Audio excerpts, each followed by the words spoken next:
రాచమల్లి శివప్రసాద్ రెడ్డి గారు మహర్షి స్కూల్ గురించి మాట్లాడినారు. దాని గురించి వివరణ చేస్తా. అలాగే ప్రొద్దుటూరులో అన్యాక్రాంతం కాబడిన డిఏడబ్ల్యూ కాలేజ్ గురించి కూడా ఈ రెండు విషయాల గురించి ప్రొద్దుటూరు ప్రజలకు వాస్తవాలు తెలియజేస్తా.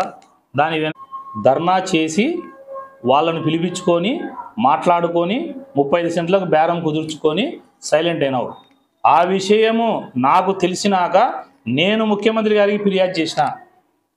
ఫిర్యాదులో కూడా స్పష్టంగా చెప్పిన, మీ అన్న నువ్వు కొందరు ఈ మధ్యలో తెలుగుదేశం పార్టీలోకి వచ్చిన నాయకులని చెప్పి కూడా నేను ఉత్తర్వులో ఆయనకు రాసిన. తర్వాత ఎంక్వైరీ చేసి ఇప్పుడు రిజిస్ట్రేషన్ ఆపితే ఇప్పుడు ఎటు ప్రతిపక్షంలో ఉండా వాళ్ళు నాకు ఎట్టా 35 సెంట్లు ఇయ్యరుగా వాళ్ళు అధికార పార్టీ వాళ్ళు పంచుకుంటున్నారు కాబట్టి నేను దాని లెటర్ పెట్టి బయటికి తీసినా కాబట్టి తూచి నాకు వద్దు ఇప్పుడు అని చెప్పి నేను నువ్వే విత్తనం నాటింది నువ్వు, ఆ దాని ఆక్రమణ గురిగానికి కారకుని నువ్వు, బీజం వేసింది నువ్వు, వాళ్ళకి సహకరించింది నువ్వు.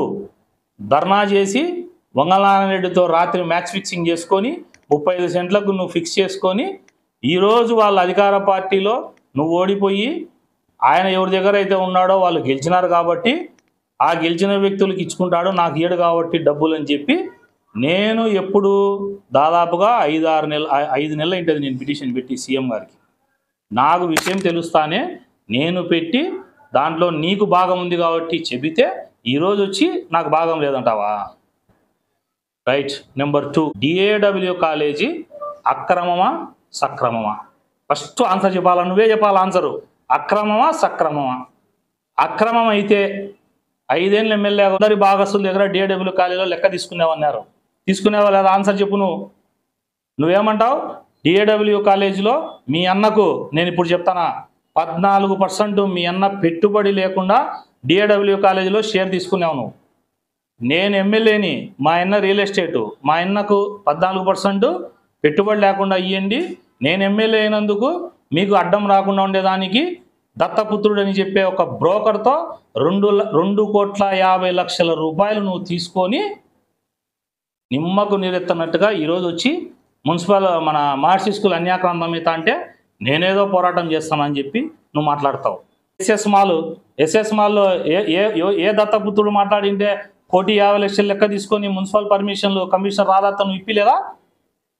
రా, ఇవన్నీ ఏడికి రావాలో చెప్పు, నేను వస్తా. రహస్య మిత్రులు, రహస్య మీడియేటర్లను పెట్టుకొని ప్రొద్దుటూరులో 100 కోట్ల ఆస్తుల్ని కబ్జా చేయాలని చూస్తున్నారు. ఇటువంటి వాటి అన్నిటి మీద కూడా నువ్వు అన్నావు కదా అధికార పార్టీలో ఉండి నువ్వు పోరాడు ప్రవీణ్, నేను ప్రతిపక్షంలో ఉన్నావు కాబట్టి కోర్టుకు పోయి న్యాయస్థానంలో పోరాడుతున్నావు కదా.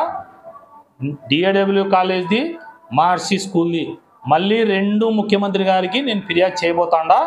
నువ్వు కూడా డిఏడబ్ల్యూ కాలేజ్ మీద ప్లస్ మహర్షి స్కూలు 2 రిట్ వేయాలని చెప్పేసి రాచమల్లి ప్రసాద్ రెడ్డి కోరుకుంటా. అలాగే నువ్వు మళ్ళా లాస్ట్లో ఇంతకుముందు చేసినట్టు సబ్